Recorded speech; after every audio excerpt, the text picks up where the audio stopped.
Gloire à Dieu notre Père dans les cieux, gloire au Fils qui monte des enfers, gloire à l'Esprit Saint, l'Esprit de force et de sagesse dans tous les siècles des siècles. Amen.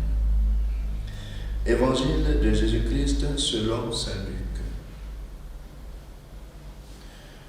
En ce temps-là, les publicains et les pécheurs venaient tous à Jésus pour l'écouter. Les pharisiens et les scribes récriminaient contre lui. Cet homme fait bon accueil aux pécheurs et il mange avec eux. Alors Jésus dit cette parabole. Si l'un de vous a 100 brebis et qu'il en perd une, n'abandonne-t-il pas les 99 autres dans le désert pour aller chercher celle qui est perdue jusqu'à ce qu'il la retrouve?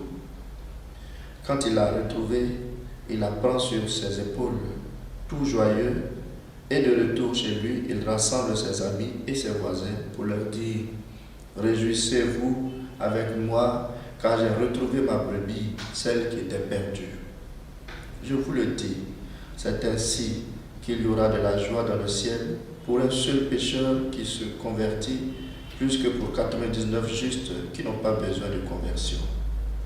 Ou encore, si une femme a 10 pièces d'argent et qu'elle en perd une, ne va-t-elle pas allumer une lampe, balayer la maison et chercher avec soin jusqu'à ce qu'elle la retrouve? Quand elle l'a retrouvée, elle rassemble ses amis et ses voisins pour leur dire « Réjouissez-vous avec moi, car j'ai retrouvé la pièce d'argent que j'avais perdue. » Ainsi, je vous le dis, il y a de la joie devant les anges de Dieu pour un seul pécheur qui se convertit. Acclamons la parole de Dieu. Frères et sœurs, j'ai intitulé notre méditation d'aujourd'hui « Une brebis vaut 99 ». Nous sommes aux 10 premiers versets du chapitre 15 de l'évangile de saint Luc. Et tout le chapitre nous parle de la grande caractéristique de notre Dieu qui est la miséricorde. De l'évangile d'aujourd'hui, retenons une chose. Nous avons du prix aux yeux de Dieu. Tu as du prix aux yeux de Dieu. Oui, mieux encore, une brebis vaut 99.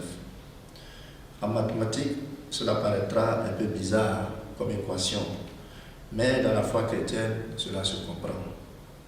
Aujourd'hui, les scrupuleux de la religion, les scribes et les pharisiens, sont choqués par l'attitude de Jésus qui sympathise avec les pécheurs, les stigmatisés de la société. Et Jésus leur répond par cette parabole où il montre qu'en tant que bon berger, il est capable de se sacrifier tant pour les 3 fois saints que pour les grands pécheurs.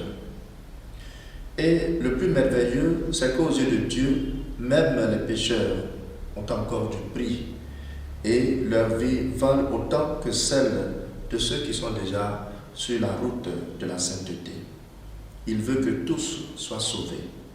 Sinon, normalement, 99%, c'est tellement bon qu'on peut négliger les 1% qui restent.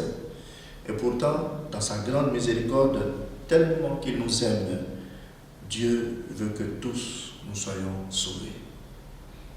Aujourd'hui, rendons grâce à Dieu pour notre Dieu qui est si miséricordieux.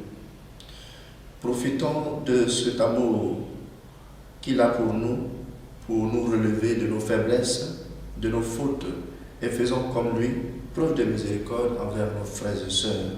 Miséricorde dans nos paroles, miséricorde dans nos actes, dans nos regards.